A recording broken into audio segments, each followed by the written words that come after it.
కానీ దాంట్లో ఎంతమంది మాకు ఎంప్లాయ్మెంట్ ఇవ్వని చెప్పి దరఖాస్తు చేసుకున్నారు అది కూడా మనకు తెలియదు.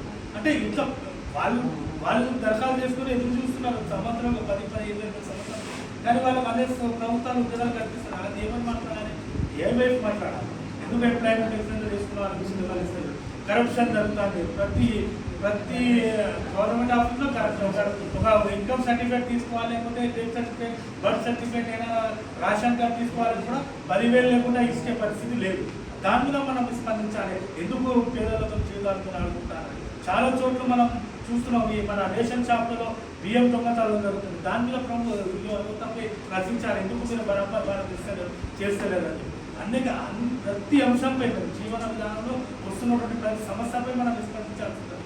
అది అన్ని చోట్ల మత ఉన్మాదం పెరుగుతుంది. యువకులను ఆ మాల ఈ పండుగ ఆ పండుగ అని చెప్పి తాగులకు బానిస చేయడానికి ప్రయత్నాలు చేస్తున్నారు. కొంతమంది యువకులకైతే ఉన్మాదంగా తయారు చేయడానికి ప్రయత్నం చేస్తారు. అరే ఈ కులంలో ఈ కులంలోనే ఉంటే ఆ కులంలో మనం అంటే కుల పంచాయతీలు, మత పంచాయతీలు, వాడ పంచాయతీలు ఇవన్నీ ఎవరు రాజకీయ నాయకులు చేస్తున్నారు గమనించాలి.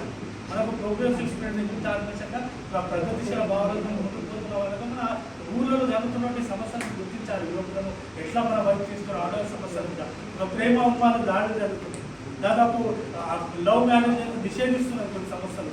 ఎవరిని కులంలో ఇంకో కులం అమ్మాయిని పెళ్లి చేసుకుంటే దాడిని చేసే పరిస్థితికి వచ్చింది. అంటే ఇంత దుర్మార్గమైన పరిస్థితి రాష్ట్రంలో జరుగుతుంది. మనం ఇక్కడ ఉన్నవారంతా ఒకసారి ఆలోచించుకోవాలి. మన అందరికీ అన్ని సమస్యలకు మన పరిష్కారం కోసం మనం ప్రయత్నాలు చేయాలి, వాళ్ళకి అండగా ఉండాలి.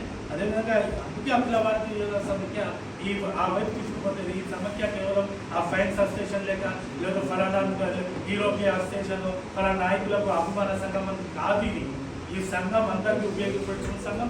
ఈ సంఘం ద్వారా సమస్యలు పరిష్కారం చేసుకునే సంఘం. ఈ సంఘం ద్వారా సమాజంలో ఒక మార్పు కోసం తీసుకురావడానికి ఏర్పాటు చేసుకునే సంఘం. ఇది కేవలం నాయకుల చుట్టూ తిరగడానికి లేకపోతే ఏదో చేసేస్తున్నాం చెప్పడానికి కాదు.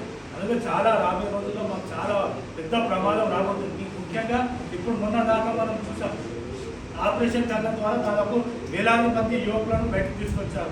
మహిళలను ఇలా ఛత్తీస్గఢ్ తీసుకొచ్చి వాళ్ళకు మోడల్స్గా తయారు చేస్తున్నారు. ఒకప్పుడు దళంలో ఒక దళ కమాండర్గా పనిచేస్తున్నటువంటి మహిళా ఉద్యమకారులు, విప్లవకారులను ఈరోజు ప్రభుత్వాలు ఏంటంటే వాళ్ళకి ఉద్యోగాలు ఇస్తున్నారా?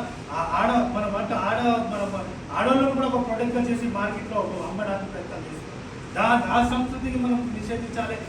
మనం ఆడవాళ్ళను కేవలం బొమ్మల లెక్క చూపడానికి కాదు ఈ సమాజంలో ఉండాలని చెప్పి మనం మాట్లాడుతూ అవసరం ఉంది. అనేక రకాలుగా ఈరోజు ఆపరేషన్ కగర్ పని అయిపోయింది. ఆపరేషన్ కగర్ ద్వారా పూర్తి స్థాయిలో నక్సలైట్లు బయటకు వచ్చేసారు. ఇంకా వాళ్ళ ఆలోచన సోచ్, వాళ్ళ దిమాగి సోచ్ అన్నట్టు మోదీ ఏమన్నాడు,